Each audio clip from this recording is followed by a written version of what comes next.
बिहार में बिखर जाएगा एनडीए और अकेले रह जाएगी भाजपा। चिराग और चाचा पारस को कैसे मनाएगी बीजेपी। मांझी और उपेंद्र कुशवाहा का क्या होगा, क्या मिलेगी मन मुताबिक सीटें। इंडिया गठबंधन बनते ही भाजपा ने दिल्ली में बरसों बाद एनडीए गठबंधन की बैठक कर यह साबित करने का प्रयास किया कि भाजपा के साथ 38 दल है, हम इंडिया गठबंधन से कहीं मजबूत और सशक्त हैं।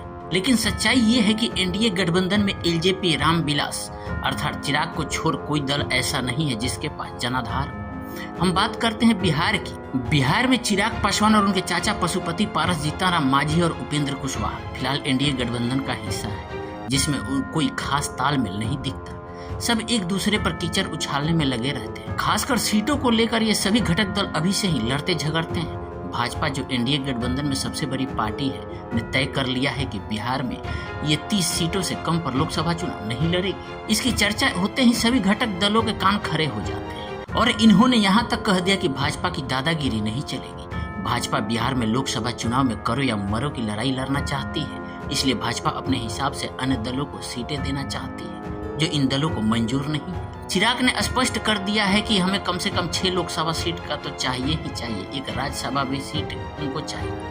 उनके चाचा पशुपति नाथ पारस, जिनके साथ 5 सांसद हैं, उनके सामने मुसीबत खड़ी हो गई है कि भाजपा तो किसी हाल में 5 सीट नहीं देगी, तो उनके सांसदों का क्या होगा। उपेंद्र कुशवाहा, जो जदयू से अलग होकर अपना दल बना लिए और बिना देर किए भाजपा से हाथ मिला, उन्हें भी 2 सीटों पर लड़ने को कहा गया है, जिस पर वे एकदम तैयार नहीं है।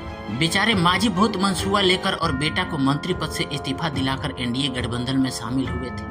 उन्हें 1 सीट से अधिक भाजपा देने वाली नहीं। मुकेश सहनी, जिसे भाजपा ने कहीं का नहीं छोड़ा, उनकी भी एनडीए में दाल नहीं गलने वाली है और वे अब इंडिया गठबंधन में आने को आतुर है। भाजपा को डर है कि 30 से कम सीटों पर बिहार में चुनाव लड़े तो खेल बिगड़ सकता है। इसीलिए भाजपा ने न तो चिराग पासवान, न उपेंद्र कुशवाहा, न मांझी को मन मुताबिक सीटें देगी। चिराग और पारस की लड़ाई भी जग जाहिर है और भाजपा इन दोनों को लेकर पेशोपेश की स्थिति में है। लेकिन चिराग, जिनके पास जनाधार है, उसे भाजपा किसी भी हाल में साथ नहीं छोड़ना चाहती है। उपेंद्र कुशवाहा चाहे कुछ भी कर ले, उन्हें 2014 की तरह 3 सीटें नहीं मिलने वाली है। मांझी, जो पाला बदलने में माहिर है, फिर नीतीश के साथ जाने को तैयार है और बात आगे बढ़ चुकी है। अगर भाजपा चिराग की बात नहीं मानती है तो ये झुकने वाले नहीं है। या तो तेजस्वी से हाथ मिला लेंगे या फिर अकेले मैदान में उतर सकते हैं।